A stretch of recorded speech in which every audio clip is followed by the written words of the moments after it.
Maribeles. Okay. And they are putting up factory buildings or warehouses by their prospective locators. Go ahead, please.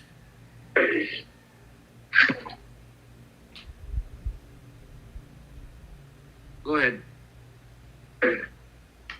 So for our proposed budget allocation, which will be as before, purely for the capital in expenditures for infrastructure projects, we're proposing for 191.26 million, representing three projects, namely under Tier 1, the usual standard factory building, and we're upgrading our power distribution system. We have started laying underground cabling, and we are continuing on with this proposal for another 60 million for the construction of underground cabling for our electrical distribution system. And for Tier 2, we are proposing for another three-story building having 3 floors with a total of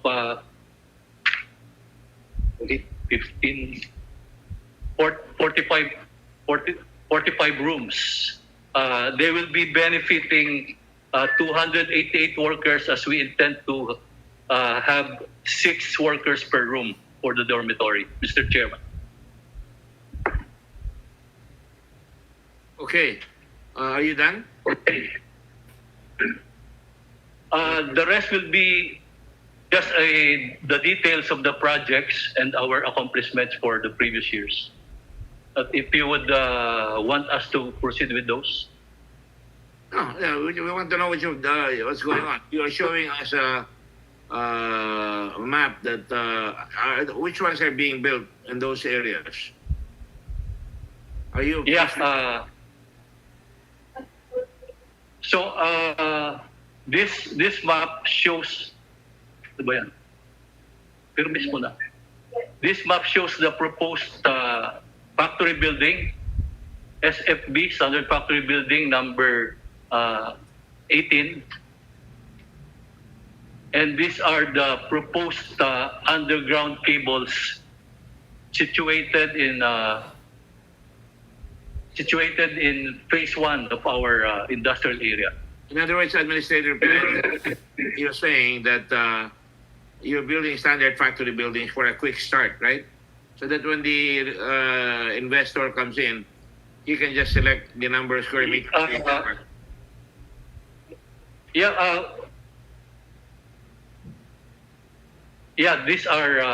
This would be available for those who are just starting up, and once it was our experience that once they see viable operations, they start to lease a property and put up a building of their own.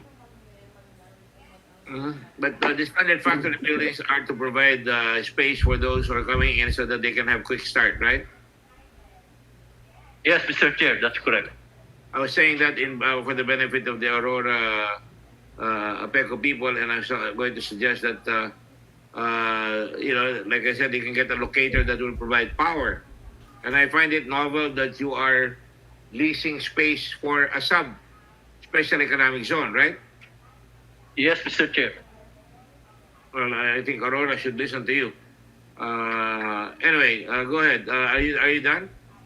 The next slide shows the location of the proposed economic housing dormitory for workers. We have completed EH1 and 2. EH number 3, EH5 with the DPWH implementation was actually funded by the good chairman. So we thank you for that. And our proposal now is to have EH3 and 4.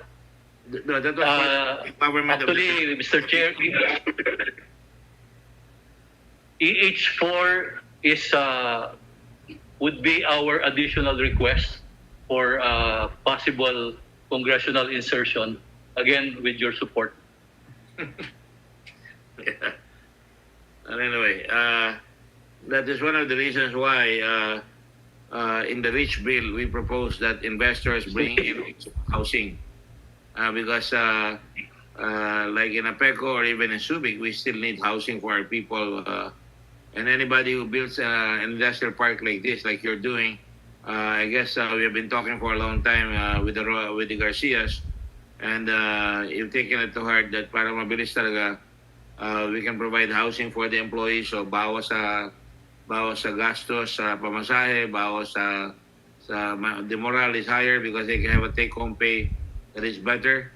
So I congratulate you for this, and I just want to make clear that all of us senators, we try to get money for our constituencies, which is the Republic of the Philippines, consistently, so that our job is to create infrastructure that will create in turn jobs. And I'm happy that you are able to do that, although you have a significant reduction. Can I call the other senators now for their questions? Senator Frank, are you still there?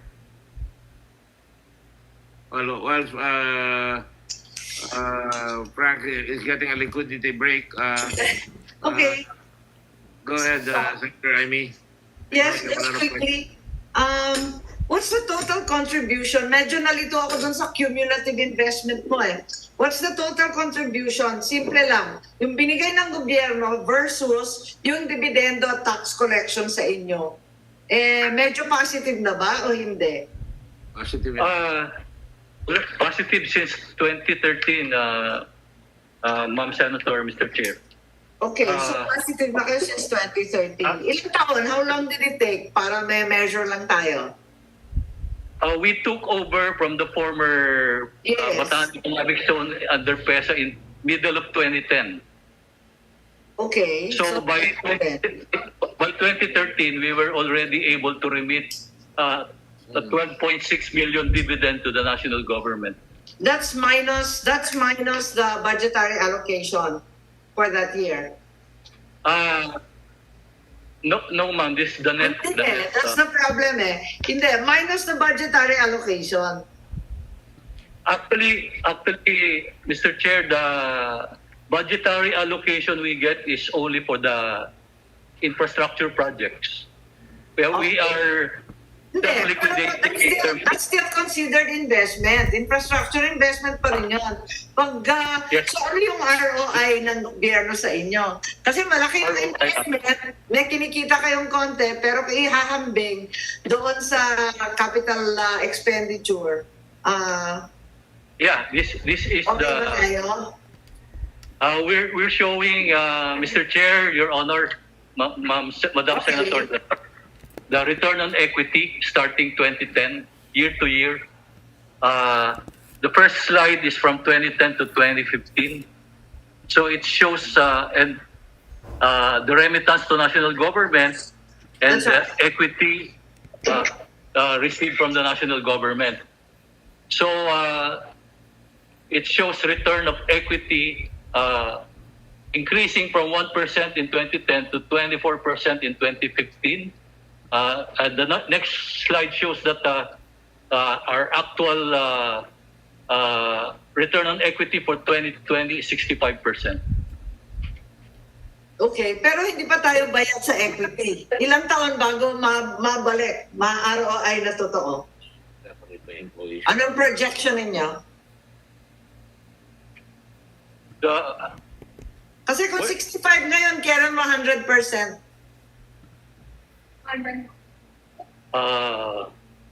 Our finance guy is running the figures. In the meantime, So- I know that in the meantime, last year, you decreased the minimum capital investment, di ba? To 75,000 US. Pagkatapos, you also expanded the territory. Tama ba yon last year?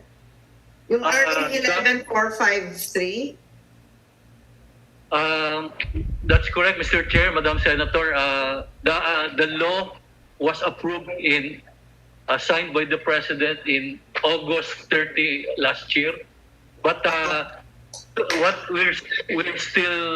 we have completed the IRR, and we're just starting to register applicate or receive applications for expansion areas. I see. But pre-COVID, may interest naman. Yes, there we have received already five applications for Freeport expansion areas. Okay. And yeah. May pogo ba kayo? Wala, ma'am. Wala rin kayo, oo. Not even off grid or outside your territory na mga lisensya. We do not issue outside jurisdiction territories, ma'am. Okay. Mr. Chair, Your Honor. All right. So wala pang nababalik dun sa 18,000 retrenched workers or forced leave workers. You think the 18,000 net loss in jobs is irretrievable? That's irreversible? Talagang nawala na yun? Most of those that have reduced their operations are still hoping to get new orders, Mr. Chair, Your Honor, Madam Senator. But that's why currently they are not retrenching as of yet. They just put their work on forced leave. Yes, but you said 3,000 have already been retrenched. Yeah, well, because out of 44,000, there are only around 20,000 working now. So 18,000 are on forced leave, and around less than 3,000 were retrenched. Okay, thank you. Thank you very much. Antayin ko na lang yung ROI ninyo kung anong taon. Wala lang, para may good news naman kami ngayong hapon. Thank you. We're looking at, Mr. Chair, Madam Senator, we're looking at 5 years.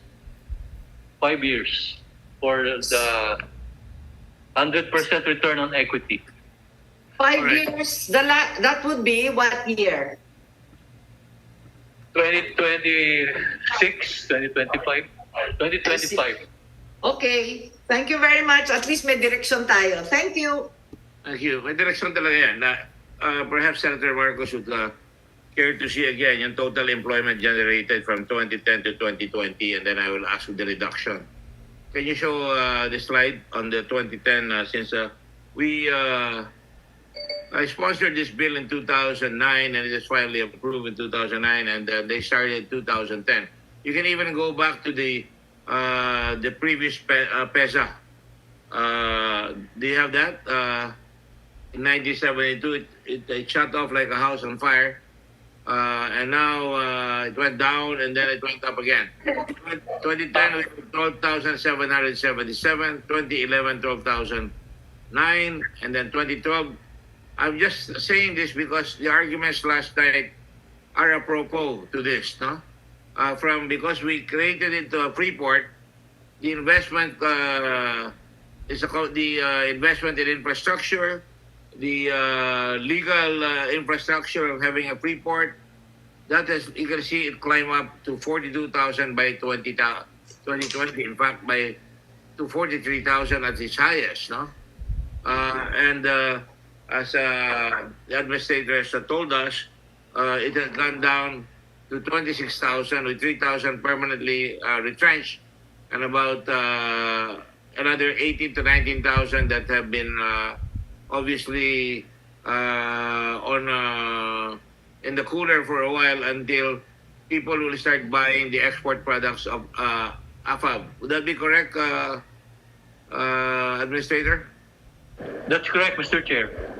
I'm only citing that to make sure that when we go to the floor, Yes. this should be emphasized, because this is the impact of incentives, infrastructure, good management, all this combined to make our country a lot more attractive for foreign investors and domestic investments. And that's why, I was passionately arguing for AFA, APECO, and all that, because I think rather than diminish the incentives, we should not be shackled by legal impediments that are based on theory. The point is, if we change, as we did the law here, made it into a Freeport, it went up, and I'm sure it's going to get back up the moment the COVID is licked. No? So I just wanted to point it out. Senator Dillon, do you have questions?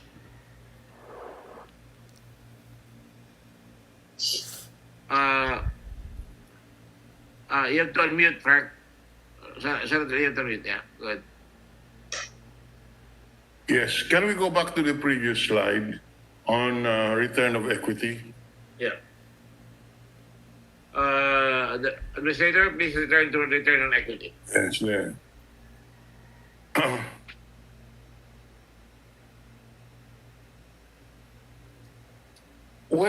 Just for my education, when you say equity received from the NG, that's a budget item.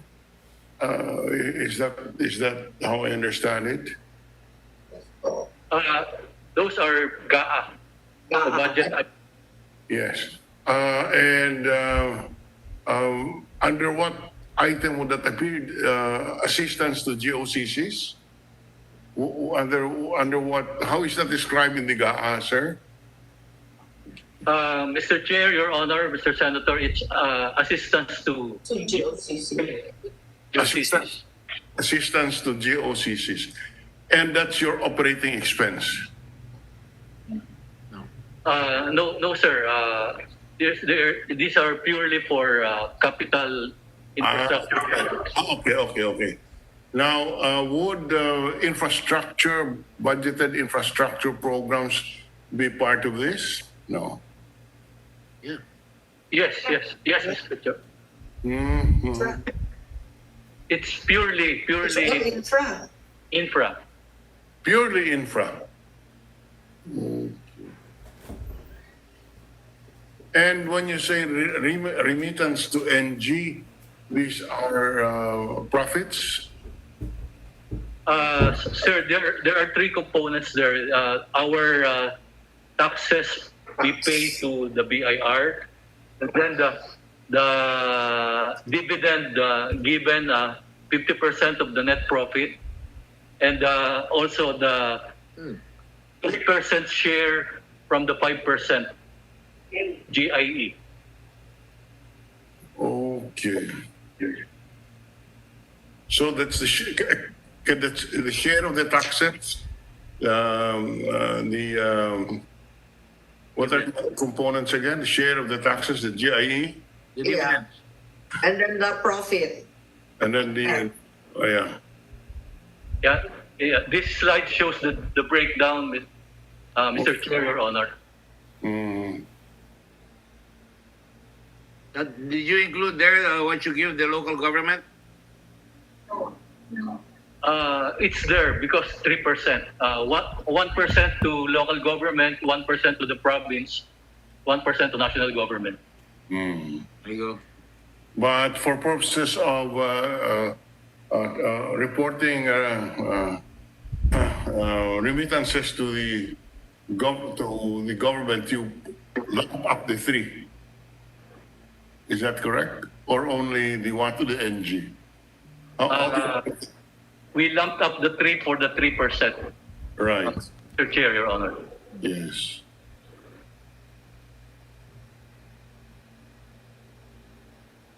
With the permission of Senator Dillon, just to add to it, you don't count hindi nyo kinakount yung economic impact. Halimbawa, to the various towns, di ba? They were able to pay income taxes, they were able to do a lot of businesses there. Is that be correct? Yeah, these are just the direct impact, Mr. Chair, Your Honor. If we count those, if I may just mention, just for Maribeles, the amount of business taxes collected every year multiplied by 10 when we converted the Bataan Economic Zone into the Freeport. So, from 11 million to more than 110 million business permit. How many locations do you have? We have 97 registered enterprises, out of which right now 73 are operating as of June.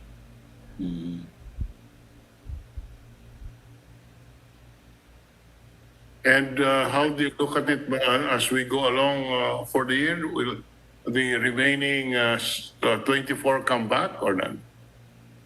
Or resume operations? We're optimistic that most of them, if not all of them, will be able to resume operations. We have had a visit from the code team last Tuesday, and we share and we appreciate, welcome the direction that we just have to live and dance with the virus, and just make it part of the new normal. Just wear protective mask, face shields, and observe protocols. But we do what we need to do for business sake. Yeah, just I'll ask you something which is unrelated to what you presented. When I was a practicing lawyer, there used to be a lot of labor problems in the Bataan Export Zone Authority. How is it today? How is the industrial relations situation there? Do you have labor disputes, or has it been a stable industrial relations in the AFAB? Mr. Chair, Your Honor, I would like to personally state that compared to the previous situation before, we are now significantly more stable in terms of industrial peace and labor relations are concerned. For one, the AFAB charter provided for a labor center which directly addresses the concerns and issues of workers. And we make our presence felt, although we also have the office of the Department of Labor and Employment right inside our admin building. But we made it a standard procedure that workers should first report to the AFAB all their complaints and concerns, so that we can handhold them and even based on experience, make it resolve the issues even before they are able to file cases under the DOLE and the NLRC. In terms of employment, Mr. Chair, Your Honor, as of August of this year, we have 72% regularization already. So, what about industrial disputes like strikes or slowdowns? Have you had your own share of this recently, Mr. Administrator? Mr. Chair, Your Honor, the most that happened is there has been several attempts to have certification elections for new labor unions. We inherited nine labor unions from the PESA, but up to now there has not been any new union that has been recognized. But there are very, shall we say, passionate attempts to set up in the new companies that have registered under the AFAB. But we are promoting direct and close collaboration among the workers and the management, and we provide the education campaign on the pros and cons of having this organized labor, and we're hopeful that we can maintain this, especially now we also enrolled under the JIPCO program of the PNP and DOLE. Okay, yes. I'm glad to hear that because harmonious employer-employee relationship is a very critical consideration for many prospective investors. They look at the situation and see if they can operate peacefully, and they're turned off by, inability of the resolve dispute. So I'm glad that this is attended to by the administration, by the administrators of AFAB, and we'll continue to monitor this particular aspect, Mr. Chairman. Thank you very much. Thank you, Mr. Chair, Your Honor.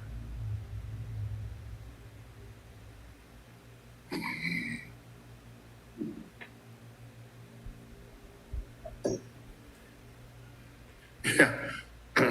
Yeah, just another question, Mr. Chair, if you don't mind. Go ahead. Is there much discussion in AFAB on the CREATE bill? And can you give us an assessment of how this is viewed, and what's the sentiment of our locators in AFAB and PESA? To sum it up all, Mr. Chair, Your Honors, we have had many consultations with our locators in partnership with the Locators Association, and we are also in consultation with the other investment promotion agencies. The general sentiment is why fix if it is broke? But we just still want to make our statement that while we support the trust of the CREATE bill to have a performance-based and time-bound system of granting and accordance of incentives, we are still appealing that for the sake of the AFAB experience, that we consider that incentives really play a great role in attracting and ensuring the sustainability of investments and the creation of jobs. If you may allow me, Your Honor, Mr. Chairman, Bataan, for one, is at the tip of the peninsula. So if we look at a uniform set of incentives, nobody will dare go to Bataan because they would, before they reach Bataan, they would have already located in the prestigious Freeports and economic zones of Clark and Subic. And before they reach the tip of the peninsula, if they will be accorded the same set of incentives anyway, so I don't think it would be quite an attraction for would-be investors. So another concern we have, if I may speak again freely, Mr. Chairman, Your Honor, is that the proposed FRIB would revert the AFAB into its original situation when it was still under the PESA, meaning there's another layer of bureaucracy on top of the local AFAB board. So that's one reason why under the PESA, there has not been any significant growth. There has always been a decline in terms of jobs and investments in the Bataan Economic Zone. And it was the very reason why the local officials filed a bill to convert it into an Freeport and Special Economic Zone, which we are very thankful supported by all of you and co-authored by Senator Gordon, the chairman. It paved the way for many investments to investors to locate. And from 12,000 workers, we now have, we reached 44,000 workers. And had it not been for the pandemic, this would have been a continuous increase anyway.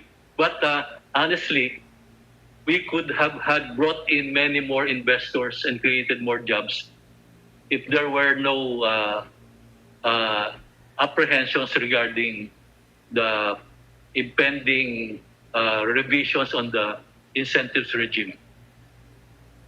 So those are the concerns we would like to convey. Again, we would like to say that we are all for a time-bound and performance-based incentives management. But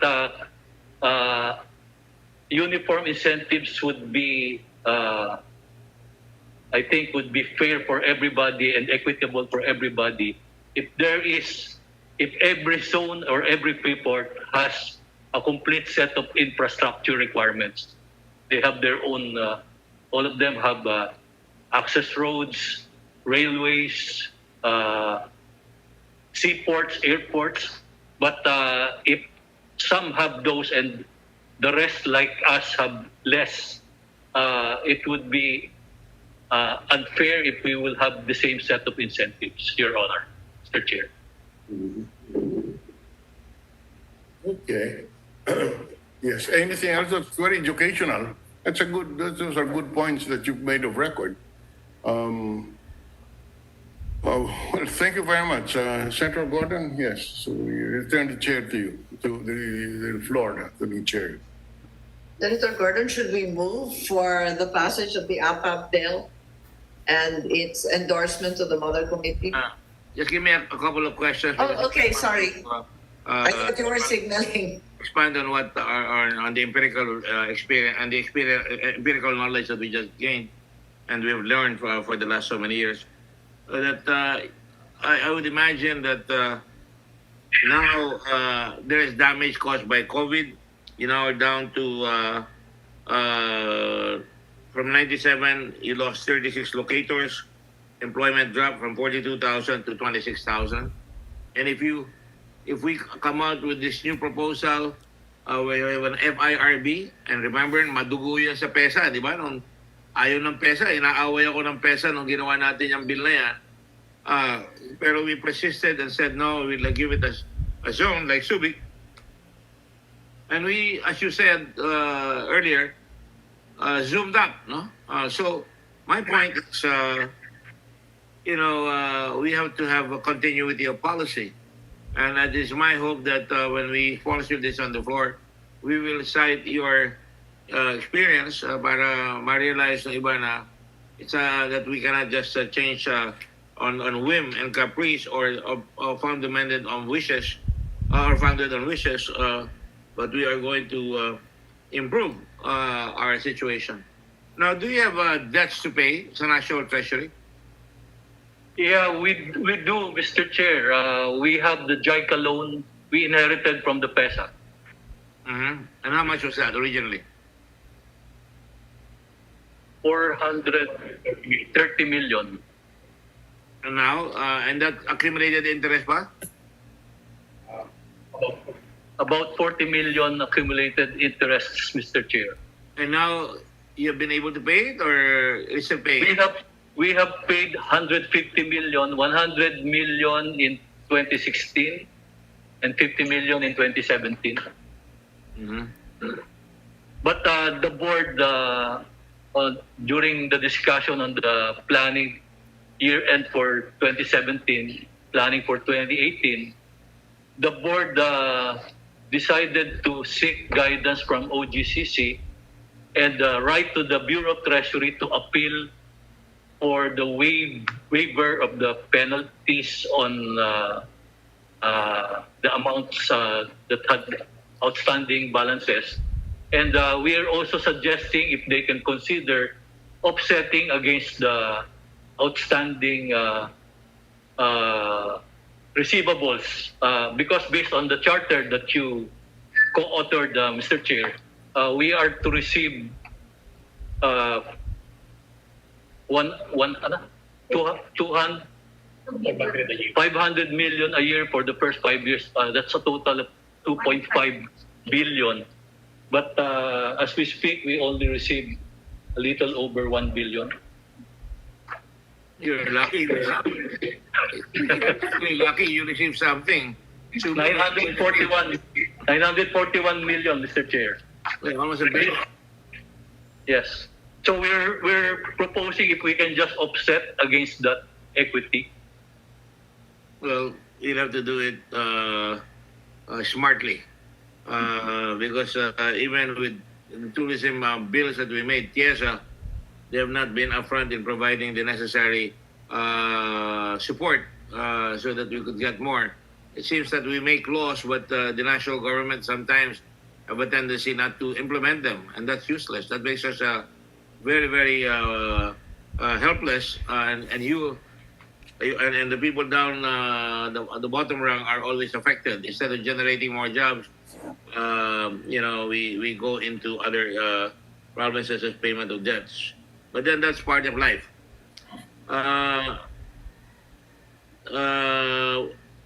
Do you have projects that are currently delayed because of that? Because of, Mr. Chair, we have... Because the government has not given you your 500 million a year, and your government has not... yeah. Anything funny?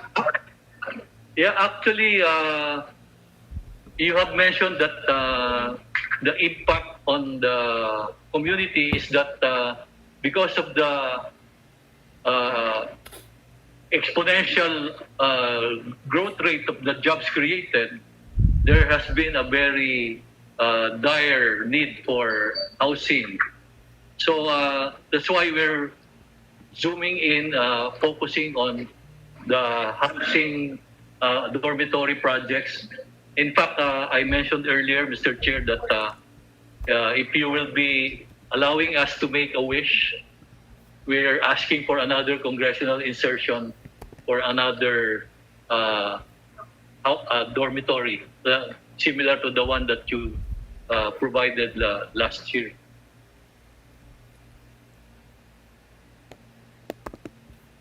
Sorry. Let's put it this way. Definitely, those who produce should get more. That's the Michael Jordan theory that I concocted. That when somebody is making points, instead of being lazy, you pass the ball to him so he can make more points. But in this regard, my question is, we are a team. In Central Luzon, we have now Subic, Seaport, Freeport, Clark Freeport, and Mariveles Freeport, our APAB, no? And all of them have done gangbusters, right? So if we include pa Aurora can be assisted if we go out and say we must break out from these seaports and airports and freeports so that we could influence the whole of Central Luzon and eventually the whole country.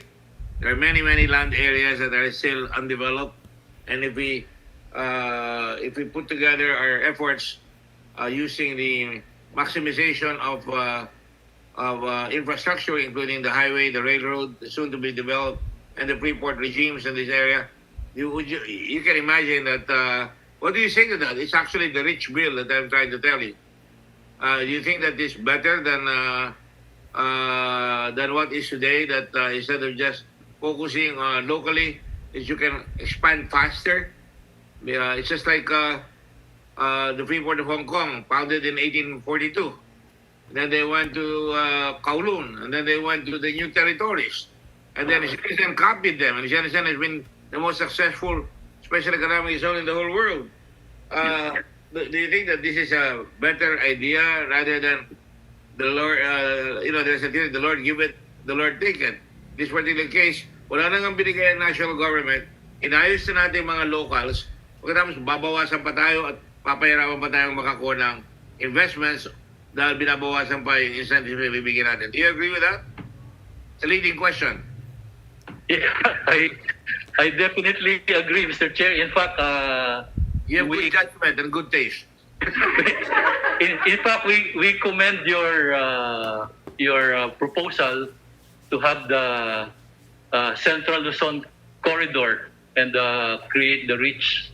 I've read the latest draft that's being formulated by the TWG, and I'm very pleased to note that the results of the committee hearings when we went around the various provinces of Central Luzon during the last Congress, it's already there that the reach will just be a coordination. It will be a coordinating body to synchronize the development plans and the promotions of the IPAs within its corridor. And I think together and united, we have a better chance, Mr. Chair. That's correct, because there will be more land area, more ports to use, more roads that have been built that will be maximized, and the seaport, the cargo between Central Luzon can come out of Subic and Mariveles. Railroad, you can pass through the backside of Subic to use the railroad that will end up in Subic. So the whole point is maximization, all right? Yes. So I'm just trying to put it in the record so that when we go on the floor, we can cite all these things. In the meantime, let me just say also that I'd like to congratulate all of you. By the way, let me correct you. I was the principal sponsor of that bill. I was not a mere co-author. True, it came to the House, but we had to sponsor it on the floor. You had another sponsor, a good friend of mine, who asked me to continue it upon the request of Governor Garcia, because there was so many people against it. If you will recall, the creation of a Freeport and special economic zone in Mariveles was opposed. Inaharang, di ba? May mayor pa sumisigaw doon ng mga panahon na yun. And yet, even on the floor, you can ask your governor, he was lobbying for it. We had a hard time trying to convince the future president of the Philippines, Benigno Aquino, to approve it. And in the Senate, And we had strong interpretations made by Senator Biazon, even Senator Enrile, to test our metal, the metal of the Freeport that we were proposing. And aren't we glad that we got it done, right? So now the last question I want to make is the so-called super committee that will be put up, FIRB. I hate this mnemonic devices, alphabet soup, I call it. They will be second guessing everyone. Right? I don't know. Walang magawa yung mga tao sa taas eh. Umaandar na yung local sa baba, aharangin pa nila sa taas. APECO needs help. They should be able to help them. And I think the Rich Bill will help APECO. Di ba? Sama-sama tayo. So, what is the position of the investors on the another layer? I think you said that earlier when you said kaya nyo inalis nga, nakiusapan tayo na inaway pa ako ng kaibigan ko, pero nagbati naman kami kagad. Nasabi ko, trust me, I think it will work. And that is the PESA. Na itanagalan natin ng layer so that the people of Bataan can directly govern their future, right? So, to my mind, it's always been the fact that when national government intervenes and doesn't allow business to do what it does best, which is business, and if the local governments or the local community support initiatives such as this, we will be successful. I was tempted to speak English the way a Chinese friend of mine used to say, if you continue to invest in Subic, we will success. Ano sinasabi niya ng araw? Yeah. And, of course, it's not in the way you speak English, but the proof of the pudding is in the successful implementation of Clark, which we tayo rin ang gubukan ng Freeport niyan, tinanggal nila yung Freeport at binalik natin yung Freeport sa law, hindi umalis yung mga investors doon, and then yung kayo, in-adjust natin yan. So really, we have to continue doing so. Let me just end by congratulating all of you in the Freeport and the APAB, and continue to march. This is a temporary setback, and I think you should really be more, your leaders should really start asserting themselves on the threat that this new bill might create, rather than makatulong. Baka it might become going a step away from the cliff instead of stepping towards a fall from the cliff. So Senator Marcos, do you have a motion to that I will now be willing to entertain? Yes, now the motion is timely that we endorse the Bataan Freeport APAB budget to the Mother Committee of Finance. Thank you. Thank you. There's no objection to that. And so we congratulate you based on that authority. Now, based on the approval, we can now bring it to the Mother Committee for its perusal and approval, and then it can go down to the plenary where we can now sponsor it. Thank you very much, AFAB, and all. Thank you very much. Thank you very much. Listening. I think SBMA was also listening, and with that, I think we can now develop. For the information of, I mean, I'm sure he's informed about it. There's a whole lot of history between President Marcos when he created the Freeport of Bataan. I really salute him for all these initiatives that turned out to be very good, even if there's a lot of criticisms. You know, that's the way life is. But nonetheless, the special economic zone has been resuscitated. Tama yung sinabi ni Frank Dillon kanina na talaga nagkaloko-loko dahil there are so many disruptions in the past.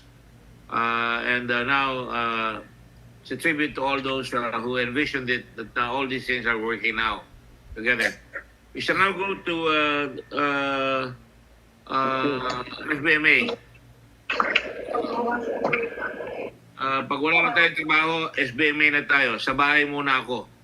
Wala tayong trabaho ngayon sa opisina. Hindi tayo makapag-opisina. I mean, nandito tayo sa TV, kaya sa bahay muna tayong lahat. Sa bahay muna ako.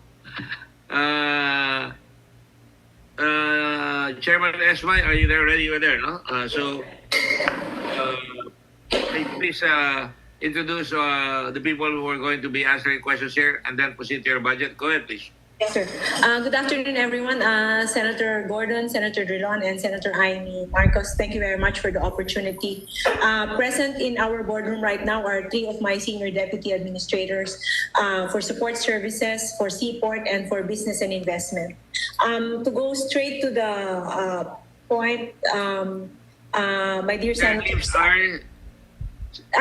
Senior Deputy Administrator Ramon Agregado for Support Services, Senior Deputy Administrator Mar Sankey for Seaport and Airport Operations, Senior Deputy Administrator Renato Lee for Business and Investment, sir. Okay. Please proceed. Yes, I'm going to ask you about the airport later on. Better be ready. Yes, sir. Sir, if you'll allow us some background. Go ahead. Go ahead. Yes, sir. Lance? Osage. Speed is the name of the game. Yes, sir. I'm just waiting for the slides, sir.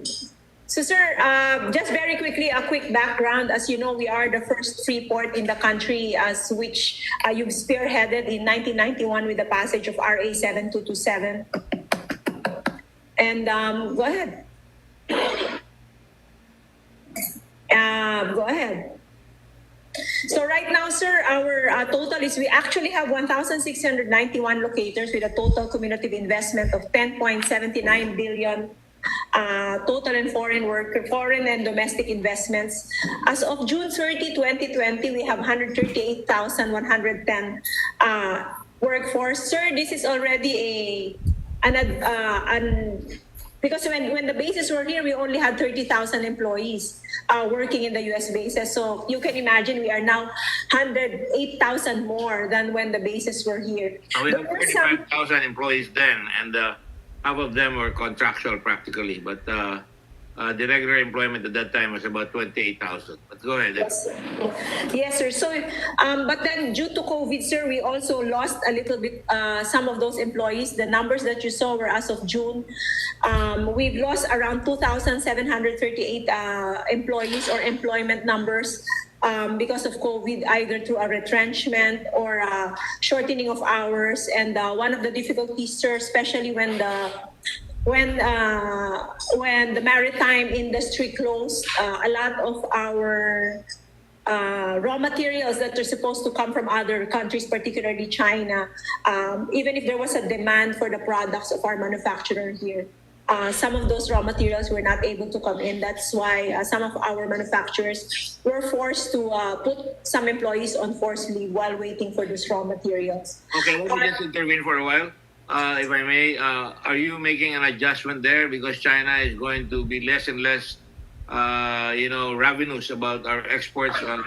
But there's a shift in the investment climate. Some are going to Vietnam and Indonesia.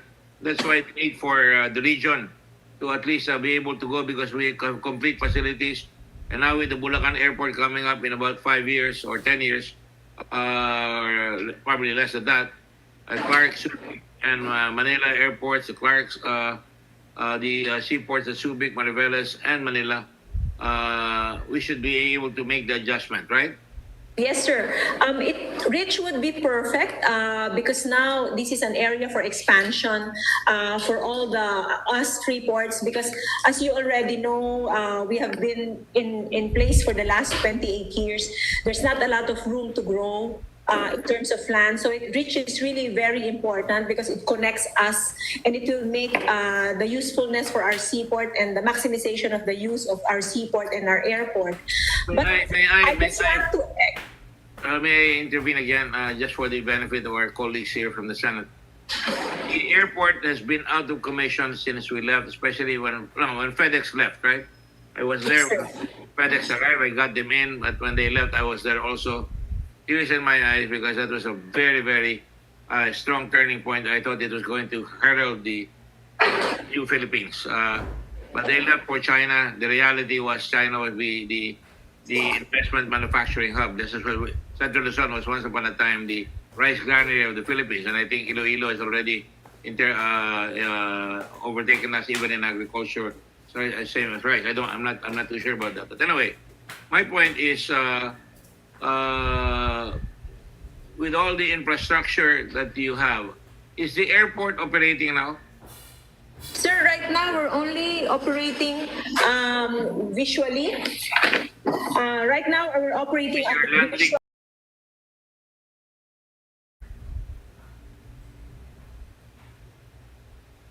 We have been closely coordinating with the CAAP, and we do appreciate your help, sir, in talking with DGC Jonko because we need to get our RNAB published. The target for that, we had a meeting with the assistant of the Deputy Director General 2 weeks ago. The target is December 21 because COVID has delayed that target. The effectivity on March 2021. It is our hope that upon publication by March 2021, then we will now have nighttime capabilities because of that NARNAB publication. However, we continue FedEx to is be moving open. back to Clark, not the hub. Sir? FedEx should be moving back to Clark. They're putting up a $30 million investment in Clark because I think they're really having a hard time with the host country that really practically demanded that they leave the Philippines and go to China. I think you remember that. But nonetheless, now they're coming back. Are you going to get a piece of the action from FedEx?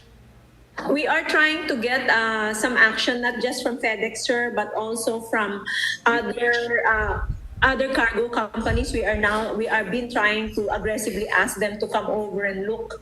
Unfortunately, because of the COVID lockdown in February, there were some supposed scheduled ocular inspections already including Philippine Airlines and some other cargo companies, but that was put on hold because of COVID. But now we are now trying to get back on track and have started reaching out to them again.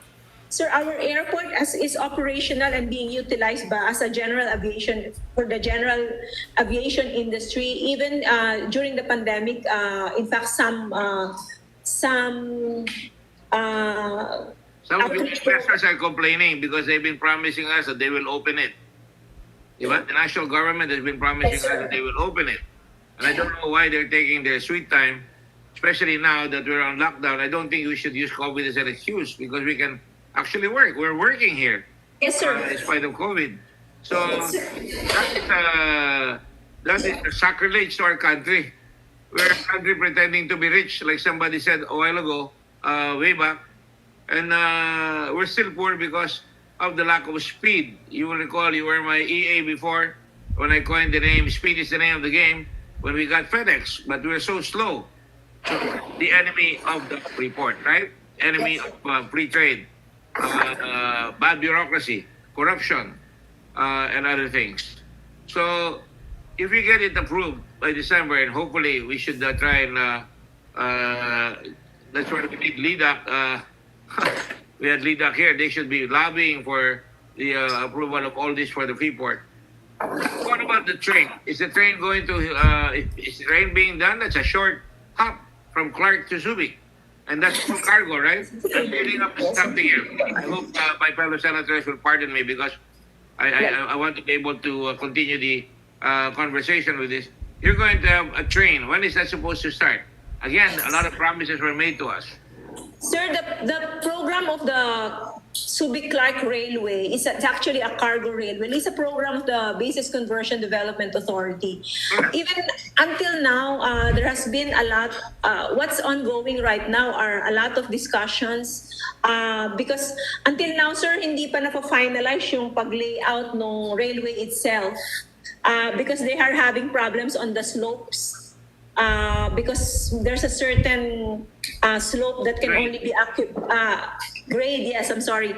Certain gradient that a train can allow. So as far in the last 2 months, the Chinese consultants has been and BCDA has been sitting down with various stakeholders, including our locators and engineers, because sir, right now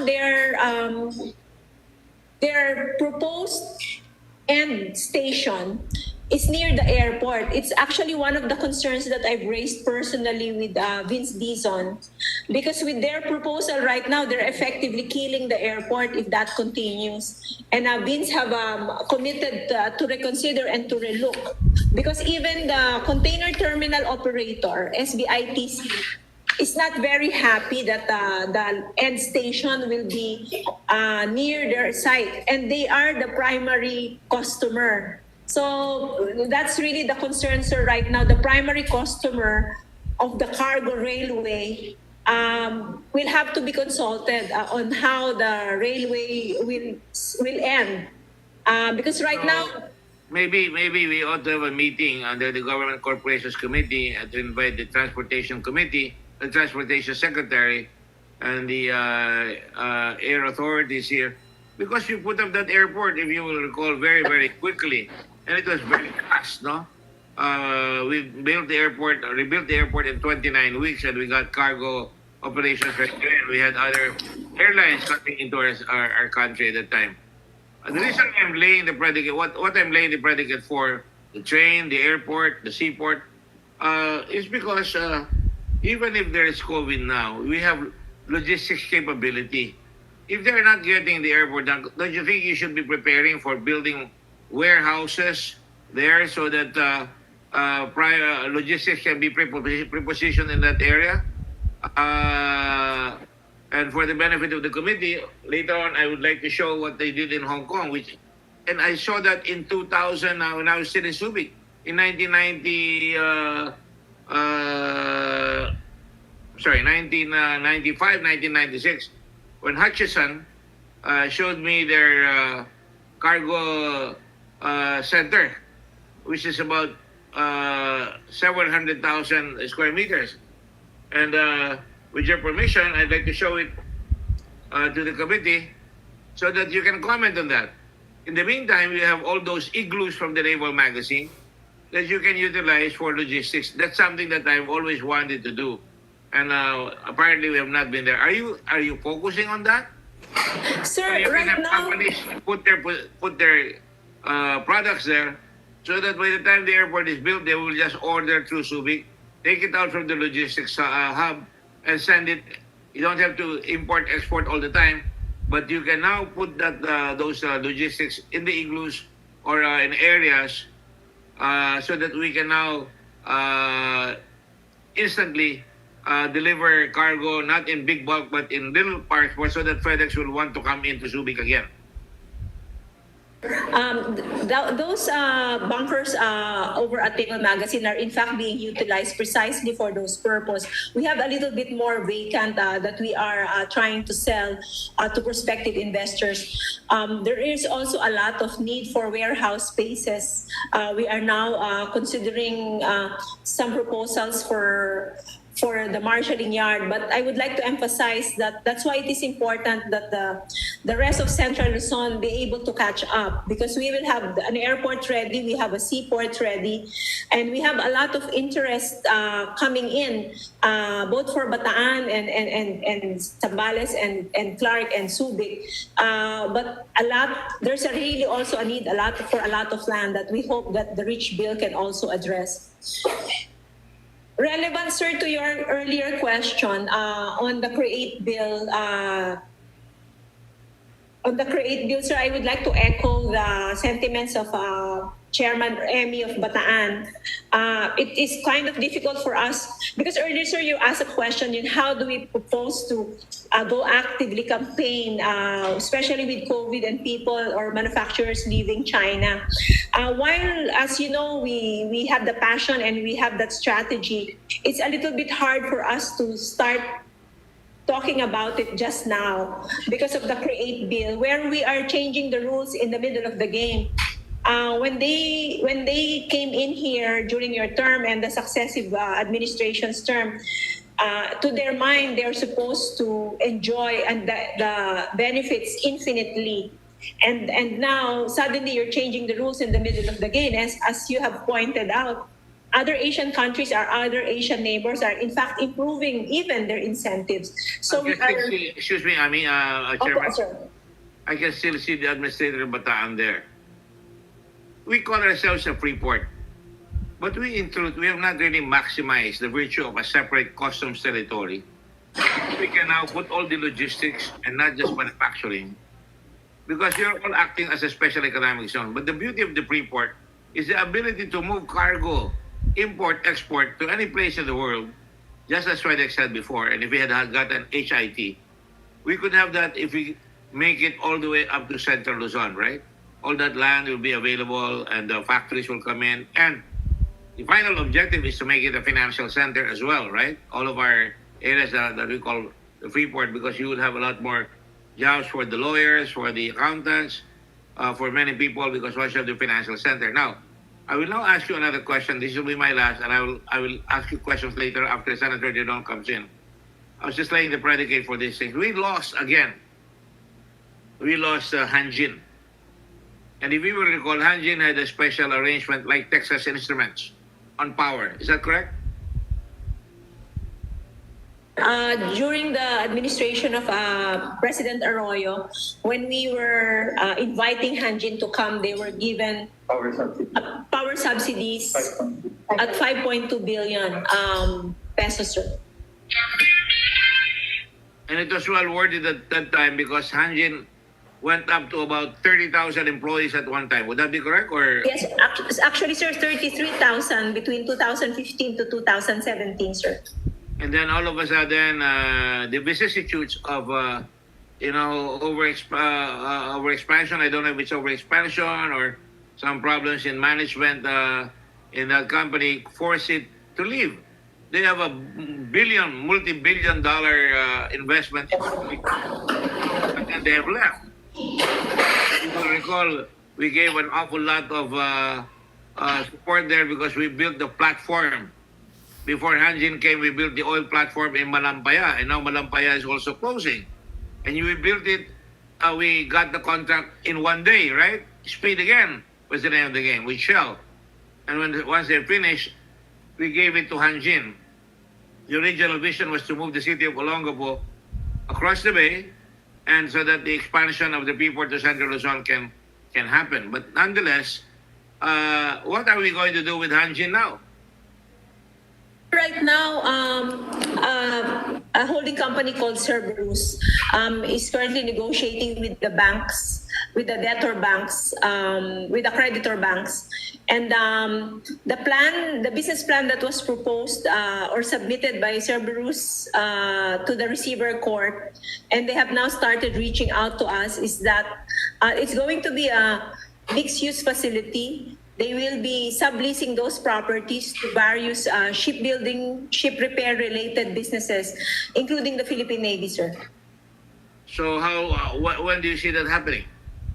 Sir, to be honest, we just had a call with them last night, and they are now rushing things, and they're hoping that we can finish, if not the end of the year, by first quarter of next year, sir. Certainly, with those investments, if the railroad were to happen and that area would have a lot of employment again, certainly it would have a multiplier effect in terms of attracting business towards the Philippines, particularly in Central Luzon as well, and maybe in other areas. Is that correct? Yes, sir. Especially, sir, that the intended or the white knight who's coming in is an American company with an Australian subsidiary, sir. So the reputation and the global backing that it has will definitely provide stability and a lot more, make us more attractive to other investors, sir.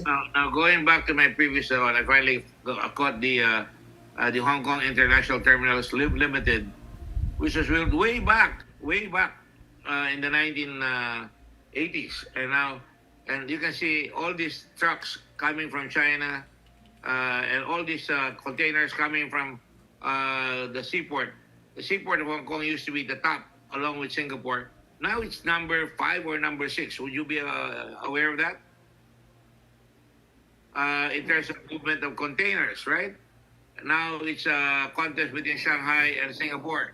But it's just an example of what we're looking at in terms of container traffic going through the Freeport and being deposited in a 7-story building. Can you move the presentation? There, like that, where, for example, here, all the McDonald's meat is brought there and they are distributed all in Southeast Asia, or even North Asia, if I'm not mistaken. And they have an operational center there. This is something that we wanted to build to complete the Hong Kong strategy in Subic. But again, because of changes and detours along the road, we can still do this within the Freeport or beyond the Freeport, if you will. So that, again, like what I was telling you earlier, if you now invite people to come down and make it a logistics hub, because everybody is confused when they say Freeport, gusto namin maging Freeport. The real meat of the pie is in the fact that you have the ability to move cargo real fast, and you have all these warehouses that have been put together, and so they can move in and out very, very fast. Would you agree with that? Yes, sir. The operations of the Freeport is really very important because investors will need access to that accessibility to the rest of the world so that their cargo can move efficiently. With the port as far as Manila, and it's so congested. The ports in both AFAB and Subic can work continuously and a seamless operation, sir. And we'll support. Now, of course, if you start now, a strong signal has been made by one of the biggest companies in the Philippines, San Miguel Corporation, to Ramon Ang. They're going to build in Bulacan. Do you see it harming the Freeport regimes and the establishments that we have handled that were invited to Central Luzon? Certainly, it will be enhanced. Would you say so? Yes, sir. Because it will be attractive to investors because they can move. As you said, speed is the name of the game. The faster that you can move your cargo and your people, the better. So with Clark Airport, the Bulacan Airport, the Subic Airport, the Subic Seaport, and Bataan Seaport, it is a no-brainer that we can develop the whole of the Central Luzon and even probably Northern Luzon because of the logistics capabilities present in our area. And now that there is that new highway that connects Southern Luzon from NLEX, would you say that helps investments come into our country for Southern Luzon and Northern Luzon? Yes, sir. Again, mobility. It's going to take 15 minutes to bring cargo from Balintawak all the way to outside to the international airport and to the doors of the. There, you see that building? That is the building where all these containers are going to come in, and you can see hamburgers. I think McDonald's hamburgers. They're going to this building, and it just contains so many thousands of containers are brought into that building, just waiting to in and out. Now, going back to the previous statement, that when this airport is finished, we should not remove all this, they call it the logistics center. We should not be removing all this from our arsenal so that we can we should look good again. Or we start looking good so that we can invite investors, and that will now create impetus to a more robust southern Luzon, Calabar zone, a more robust central Luzon going up to Pangasinan, going out to the north, and certainly a model that can be utilized for the entire country. And that's why I asked this, because I think that has been the role of Subic, because we were able to prove that when everything was finished, after Pinatubo and after all the bases left, and there was a job, we were able to create, as you say, 138,000 jobs right now. And we've not even mentioned the influence of it in terms of surrounding areas like Olongapo, Subic Town, all the way up to the Zambales and Pampanga. Yes, sir. So, on that basis, having shared the vision, I will now ask the members of the committee if they have any questions. Senator Drilon, please. I have no question, Mr. Chairman. I'm just interested in the briefing being done. Senator Drilon, if you'll allow me, we actually have industrial peace here. The labor center that was mentioned by Chairman Emmy Pineda was actually benchmarked with the Subic Bay Freeport as envisioned by Senator Gordon before. Senator Gordon at the time made sure that there's a labor center catering to all other labor problems. So we have had no incidents of strikes, sir, in our 29-year history. Yeah. Very good. Yes, Mr. Chair.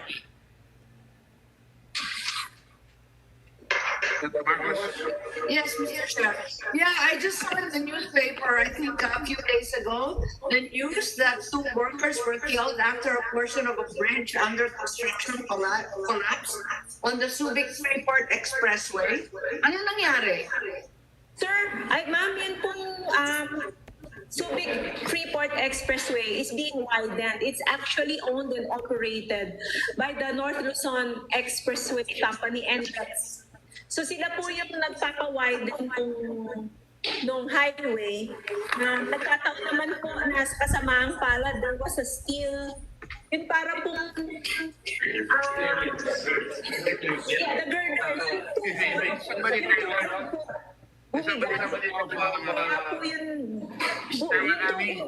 Bumigay. Okay. Tapos po may natamaan pong 2 tao na namatay.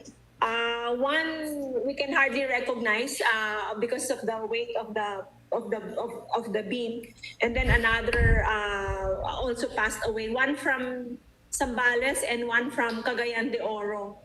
Right now, ma'am, Pero na-repair na, medyo safe na siya kasi sabi wala daw precautionary measures, wala daw railings, walang ilaw, parang maraming comment na ganon. ma'am, yun ma'am kasing yung existing highway ma'am, wala ma'am tayong problema. Yung bumagsak ma'am, yung ginagawa nilang construction site ngayon. Then may komentaryo lang kasi na walang safety features, walang ilaw, walang signage. Yung usual lang. So sana nalagyan na kasi pangit itong naririnig natin na may nadadali pa sa ganyan. Yes, ma'am. Ma'am, we are closely coordinating with the NLEX. In fact, ma'am, as soon as it happened, I, together with my fire department, was there immediately and coordinating with NLEX. They are now investigating exactly why the tuhod of the beam fell down. Sa construction, ma'am po, kasi ito hindi po doon sa actual road. No, I understand. Sanay na sanay kami sa NLEX, kaya kailangan binabantayan. Kasi kung minsan yung contractors and subcontractors cut corners with the safety precautions that cost a great deal. Yes, ma'am. Yes, ma'am. Another question was merely your gas, general administration and support. Ang pakalaki naman yata ng 4.451 billion. What's the cost of this very large amount? Gas? Teka, mama. General administration and support. Laki siya 4.451 billion. Tama ba yun? Ma'am, ipa-verify ko lang, ma'am. Ma'am, while my staff is trying to sort that out, I just want to, for the information of the honorable senators here, the Department of Budget and Management has approved we actually requested for 1.5 billion for various infrastructure projects. I just want to point out po na since time immemorial, we've never had any financial support from the national government. The equity, because kanina po narinig ko, tinanong niyo sa AFAB, ang binigay po sa aming parang starting equity ng national government, 19.1 billion in infrastructure and 900 million in cash. Mula po nung umalis si Senator Gordon hanggang noong 2017, never pong humihingi ang SBMA ng budget sa national government. Minabuti lamang po namin humingi starting 2017 sapagkat nung pagbalik ko po dito, yun pong mga daan na iniwan pa ng Amerikano, there was never any repairs since the Americans left. So sira-sira na po yung mga daan, nahihirapan po kaming i-maintain kasi po aspalto siya. Itatanong ko nga yun, yung sa 1.5 billion na various infra request ninyo, kasama ba dyan yung pagre-repair ng mga piers? Kasi ang luma na daw, marami ng sira. Sa mga pier, kasali daw yun. Kasi medyo panahon pa ng Amerikano yan eh. Hindi po. Actually, ma'am, we have been trying to get a budget for that. Kaya lang po, ma'am, kasi bago po kasi humingi ng budget, di po ba kailangan may design? So ngayon, That's right, but 1.5 million, pero 1.5 billion, sana isama na ninyo yung mga pier kasi yun ang negosyo ninyo eh. Yes, ma'am. Ma'am, meron ma'am kaming binadgetan locally for the design, rehabilitate the various sports and see the various sports already. That's why we are now funding, SBMA is funding the design so that we can come back to the national government and get the funds for the rehabilitation of those sports. Ngayon, ma'am, part ma'am nung hiningi, yun ma'am, ang 1.3 billion ma'am ang hiningi namin. Ang binigay ma'am ng DBM, 600 million lang. Largely lahat ma'am po ito, katuloy lamang of those existing projects that we already had since 2017, the road rehabilitation. Again, I go back to emphasize that these roads are the ones left by the Americans 29 years ago. So we've never had any investments there. Ngayon ma'am, nagpagawa rin kami pinondohan din po ng SBMA ang isang drainage master plan. Because since the Americans left, nagbabaha na rin po kami bigla ngayon. Yun po ngayon ang hinihingan namin ng congressional insertion sapagkat hindi na po ni-recognize ng DBM yon. I want lang po as a support to our additional request for a congressional insertion, if you'll allow me, nabanggit ko nga po kanina, we were given 900 million in cash as equity. Magmula po na nagsimula ang SBMA hanggang ngayong panahon na ito, ang total na ibigay na po sa amin ng gobyerno is for ang ibibigay, kung a-approve po ninyo ito, including the 1.3 billion insertion, ang naibigay po ng national government is 4.5 billion. Pero ang naibigay na po namin sa national government, magmula po nung nagsimula tayo, from the BOC perspective, taxes with BOC, taxes with BIR, yun pong dividendo na binibigay ng SBMA, yun pong 5% local tax, 5% taxes na binabayad, is almost 195 billion. So ang hinihingi lang po ang nabigay pa lang po ng gobyerno sa amin, kung i-approve niyo po itong total na hinihingi namin na 1.2 billion, ulitin ko po is only 4.5 billion ang nabigay ng gobyerno since our inception. Pero ang naibalik na po namin since our inception sa national government through various taxes, not even counting the income taxes remitted by employees, wala pa rin po yung large taxpayers income tax, is already 195 billion. So katulad po nung sinabi ni Senator Gordon, we're hoping that the investments that you put into Subic Bay Metropolitan Authority can generate more income for the country as a whole, in addition to employment that we are already generating right now. Mr. Chairman, Yes, sir. Senator Garland is recognized. with the permission of Senator Amy, has the chairman studied the possibility of a special provision which would authorize the use of income for SBMA? Yes. Sir, we have been trying with the help of Senator Gordon in the last Congress and in several Congresses even before our time. There has been a move to amend Republic Act 7227 because precisely we have not been able to utilize any of the taxes that we generate. But we have been very unfortunate that yun pong in the last Congress, nasa third reading na po tayo sa Senate, pumasa na po sa House, hindi po pa po na-carry over. So now we're starting again from scratch. I was very hopeful before COVID, but now naubusan na naman po ng oras. So we're still trying to... Excuse me, ma'am. Yes, I po. am talking about the General Appropriations Act. Okay. In the General Appropriations Act, there are instances when the agency is allowed to use its income for a specific purpose. Yep. Example, the tuition fees that the state universities and colleges would generate, they're allowed to use their income. And I cannot just remember which agencies in government, but DFA po, passport. DFA visa for repatriating of nationals. yes, there you are. Use of income from passports. In other words, I do not know. This must be studied more, but that is a possible area which which your chairman can examine whether or not it is feasible to have a special provision which will allow SBMA to use the funds which they generate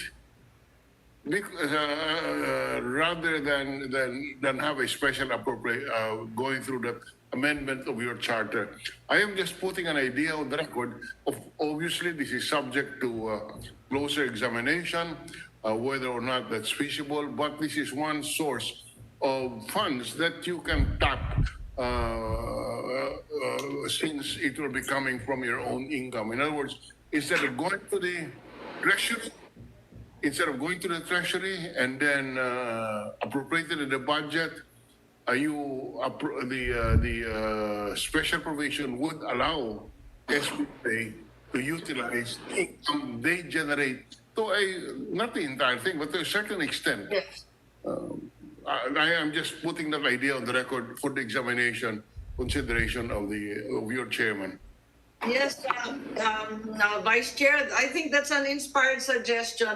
A GAA special provision for the year 2021, retaining a certain portion of SBMA's collections for a very specific purpose would be infinitely faster and simpler than trying for a congressional insertion in these funds.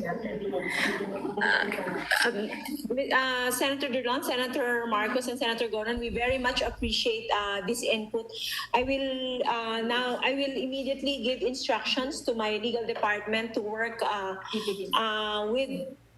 with the offices in the Senate on how we can closely look into it, and hopefully po maisama pa namin to ngayon sa ongoing GAA discussions. Marami pong salamat, sir. We very much appreciate this. But and then you can make it palatable by saying that beyond a certain amount of dividends, and just theoretically, if you have been remitting dividends of, say, just for purposes of example, 100 million a year, you can provide that in 2021, any amount in excess of what you have been remitting can be used for projects, infrastructure projects that you may have. so that you maintain the fiscal position of the government in terms of the budgeted source of revenue. If the budgeted source of revenue from SBMA is 100 million, maybe you can study the possibility of making a special provision that earnings in excess of 100 million can be used by the SBMA for specific purposes. That's a suggestion that I am making to the good Chairman Gordon to study and see if it can be done. We have done it before in other agencies. I cannot see why it cannot be done here. Well, that has been considered in the previous Congress, but unfortunately, Senator Drilon, my problem has always been when you do something right, you're even punished. All the people there in Clark and Subic that suffered from the withdrawal of bases have worked together to bring themselves up by their own bootstraps.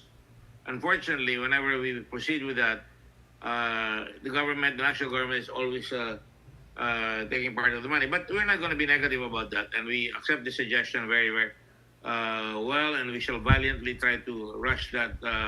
You have to really create the research to make sure that you will. And the president, I don't think you'll get enough, but certainly you'll get some. But then you'll still need some more. Yeah. To my mind, if it's productive, I think the policy of the government should be to try and help it some more so that it can be more productive. That's why we're trying to increase to expand the pakinabang of Subic and Clark and all the others. So that's what we wanted to suggest, Mr. President. And the chairman of Subic should take note, along with the chairman of AFAB, because you've all been remitting faithfully.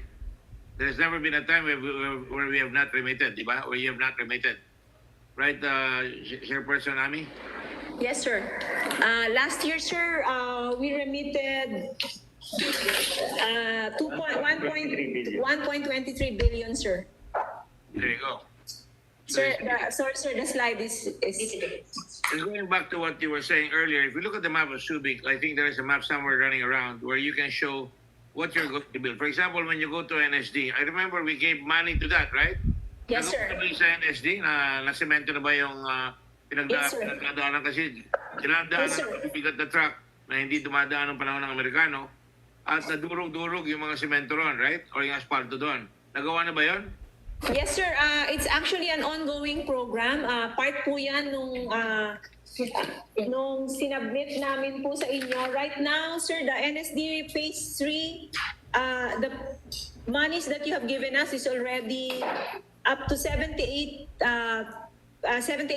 finished. Nahinto lang po again dahil sa COVID, but they have already gone back to construction right now. Kung makita niyo po, sir, dun sa slide, wala na po kaming hinihinging pera for NSD sapagkat matatapos na po siya because you have funded, the national government has funded it multi-year since 2018, 19, and 20 po. What about the port? Frank, I just finished this.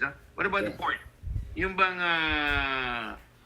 dredging ng port, which Americans did every 6 years, we put in money there. Have we sufficient dredging so that the aircraft carriers can go alongside the pier? And then the pier got damaged, I think, by an earthquake. Was it an earthquake that damaged it? Yes, sir. The last earthquake in April, actually po tama, sir, si Ma'am Aimee, that we really need to get the ports repaired and rehabilitated. Kaya po, pinapamadali ko din po yung design, yung consultancy design. Para po, I'm hoping that we can get your support again in the next budget deliberations. With reference to that... Amendment, Senator Drilon's proposal, we will work on that, and I would suggest a master plan to enhance the facilities at Subic that have not been enhanced for the last 28 years because matibay talaga yung pagkagawa ng Amerikano eh. Nadulog na lang tayo. Itong nakaraan, hindi tayo nag-aalaga. Parang kabayong sinasakyan, hinahaplit, hindi na pinapakain, hindi na pinanghimas. Anong yan? Mamamatay na yung kabayo. Kaya kailangan ayusin natin ulit yung kabayo. Tama ba yan? Yes, sir. Sir, yun pong tungkol po sa dredging, the DPWH funded last year 81 million of those 81 million, and the DPWH did that. However, sir, nabanggit ko po kanina that we commissioned a drainage master plan for the whole of Subic, including some of our main ports. Yun po sana ang kung pwede po sana naming ilambing, sapagkat talaga pong nagbabaha na ang Subic, ngunit ang DBM po felt na hindi, dahil siguro po sa kagipitan, the DBM did not include that in our budget request. We already have the plan. Pinondohan na po namin yung master plan. Kikiusap po sana kami if you can help us come up with a congressional insertion for the drainage system of Subic. A large part of that, of course, is the dredging, sapagkat alam naman po natin, pumutok ang Mount Pinatubo, bumagsak lahat ng mga buhangin, tumaas ang tubig. So ang baha po namin ngayon dito sa atin are one of the highest, is at the highest already because of multiple factors. So it's one of those things that we are hoping that be considered as an insertion po. Sumulat din po kami sa DP. Not only that, Madam Chairperson, Madam Moselle, Chairperson, the fact that more important to my mind, I believe, is the ability of Subic to allow, as you saw in Hong Kong, the exception of last time here, to not load the cargo. That's one of the big pluses of Subic. Hindi lang yung bumabaha. Pero pag ginawa nyo yung dredging, ginawa nyo yung draining, ginawa nyo yung Kalaklan River, Olongapo gets flooded all the time, in spite of constant dredging, because there really is a lot of deposit up there. And you can get a study even from Dr. Kelvin Rodolfo. I don't know if he's still around in University of Illinois. And say that you have a lot of these things happening because of the natural phenomenon of Pinatubo. Yes, Senator Amy? Yes, Vice Chair. Hindi, naisip ko lang yung suggestion ni Senator Drilon. Dahil as a matter of fact, most of the GOCCs are using their generated funds. This is not a line agency. It's actually a government corporation. And hence, it should be easier for SBMA to keep some of its revenue. The national government only gives them a subsidy in the event that corporate funds are inadequate and if equity hasn't been fully paid. So they have every reason to retain earnings like another GOCC po. It's not even a line agency or a department. No, but the point is, pinapakita talaga ng SBMA na they are worthy to be assisted. I don't think they have a subsidy. Tayo pa ang nagko-contribute sa national government. Inang point is Senator Drilon. Pero humihingi sila kasi ngayon ng 1.3 billion para sa infra. Talagang the pressure of the infra is there already. Oo naman, luma na eh. It's caught up with us. So we don't want to get old before we even reach our puberty, age of puberty.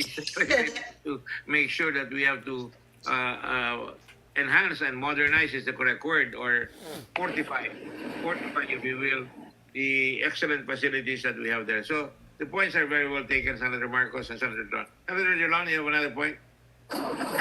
Just pursuing it further. May I know from the administrator of SBMA, how much did you submit as the prospective dividends to the NG next year? Target natin next year. What's your budget for dividends to the NG next year? Sir, if you allow me to just get the numbers at the moment. Sir NG. Because to Sa 2020, ito yung forecast dapat natin. Kaya lang ito lang, with COVID. Ito yung initially, 1.5 million. Initially, million yun. Sir, our forecasted is 505,952,000.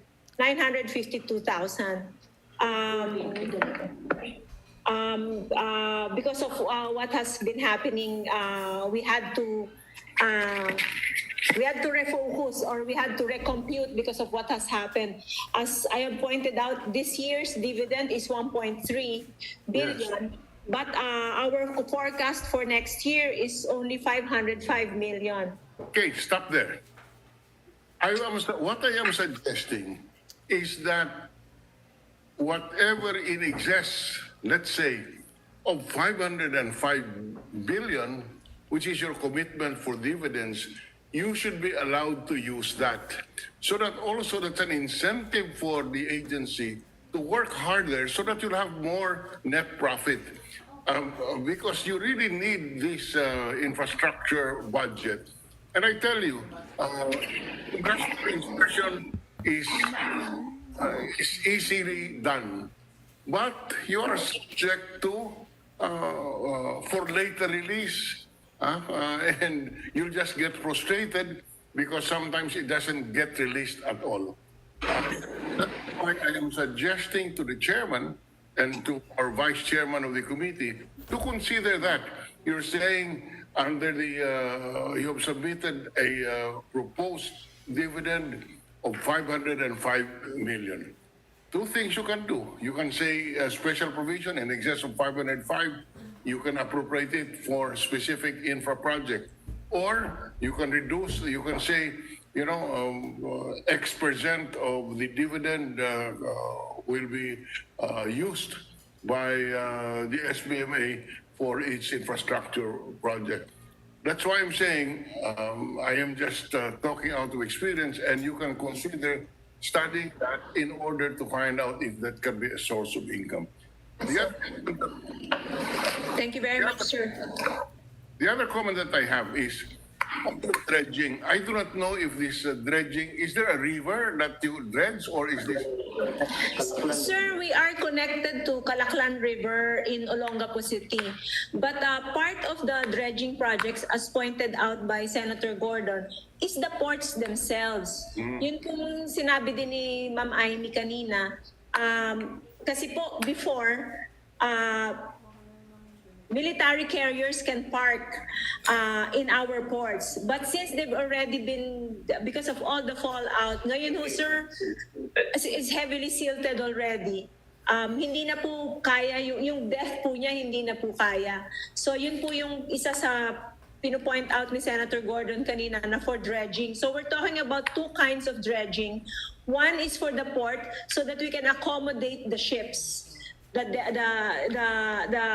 hull of the ships. And then second po, yung for the drainage system. Kasi nga po, of the many factors of siltation plus the rising tide, umuulan na din, bumabaha din po kami. So we need actually two kinds of dredging. The reason I ask that is that the Department of Public Works today is allergic to dredging because dredging is difficult to check. And it's tedious. You have to check how many cubic meters have been dredged, how far it has gone down. What I'm suggesting to you is just the possibility of buying your own dredger. Right. That you can have your own dredger there. That's what I did in my river in Iloilo. Instead of having an annual appropriation for dredging, I used the money to buy two dredging machines. Of course, it's a river, that's why. But now, for the past maybe 10 years or so, we have not asked for a budget for dredging because we have the dredging machine, which bawing-bawi na in terms of you may wish to consider that. Thank you very much, sir. Those Japanese dredgers or Chinese dredgers, Frank? Masaan din lang? Wala pang Chinese dredging noon nung binili ko yan. Yes, if I may, ganun din ang ginawa namin sa Poway Lake. May sarili na kaming dredger kasi taon-taon ganun din ang problema. Right. I think I'll just make a slight correction dun sa suggestion for a special provision in the GAA. As it turns out, all the GOCCs are required to remit 50% of their net income. It's in the RA 7656. So perhaps we should also consider drafting an enabling law to allow SBMA to retain more than the 50%. If it is wished. Just have it special provision in the GAA. Yeah. Ang effectivity niya is only for 1 year. only for 1 year. Otherwise, in addition, mag-enabling law na tayo. But actually, yung 50%, pwede talaga ninyo i-retain ng net income, even without an enabling law. Ay, hindi. Yes po, nasa RA 7656, yun ang ruling sa GOCC. Yeah, you are obliged to remit at least 50% of your profit. That is why they have budgeted 505 million as as the profit that they will remit Correct, opo. to the government. That's why my suggestion are two things. Special, yeah. Special provision which will say in excess of 505 million, SBMA can use it. Yes, So sir. there's no harm to those finances of the national government. Yes, I'm suggesting in addition po, para hindi na taon-taon yan, mag-enabling law na rin lang. ABB ko yan. Marami pong salamat. As soon as this is over, we will focus on the amendment of RA 7227 where the very specific provision na natutuwa po ako na I already have two senators and of course Senator Gordon who will support us for this very particular provision. Thank you very much po.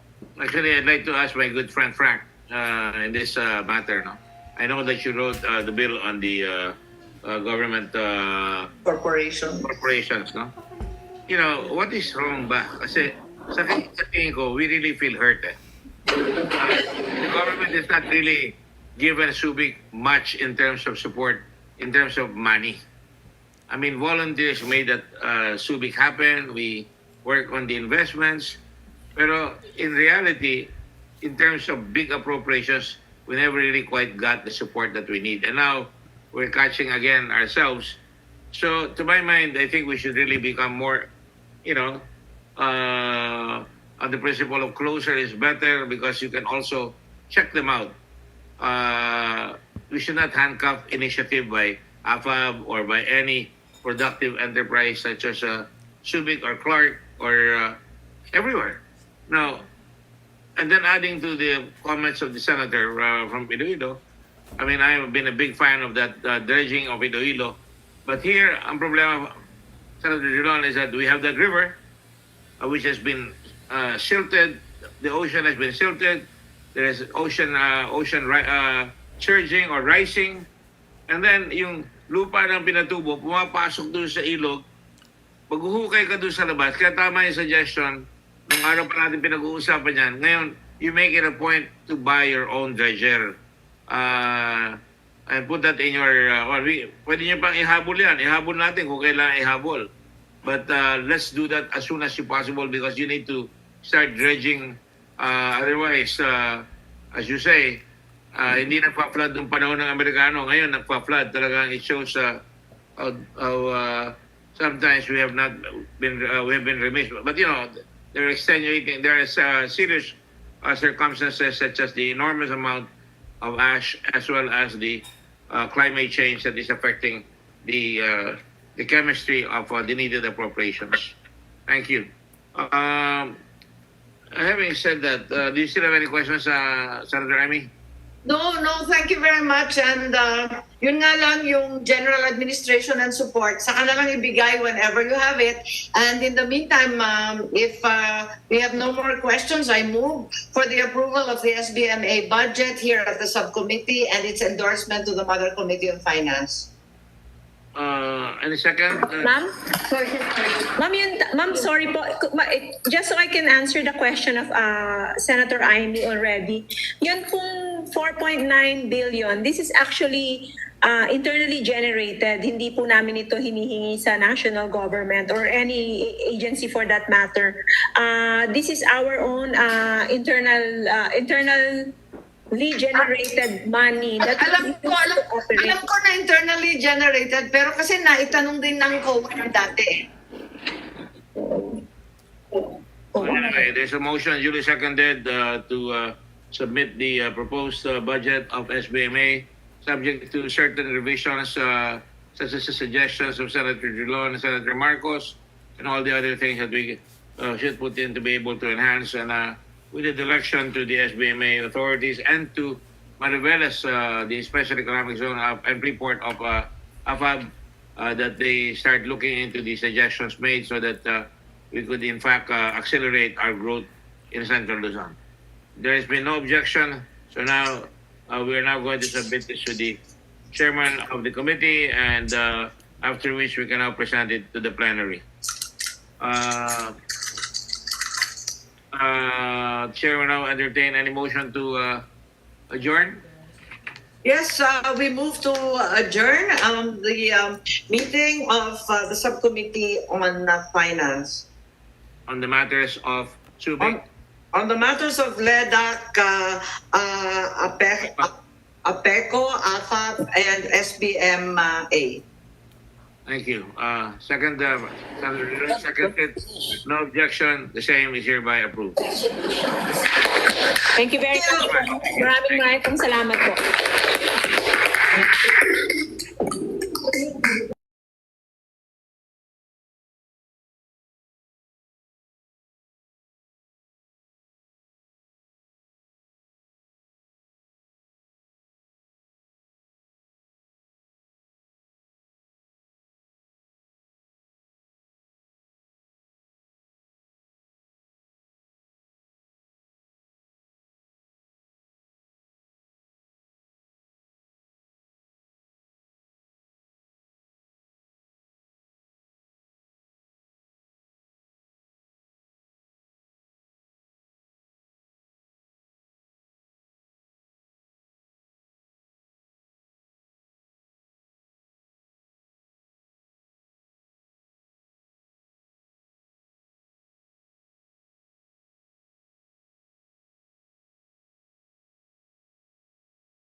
Thank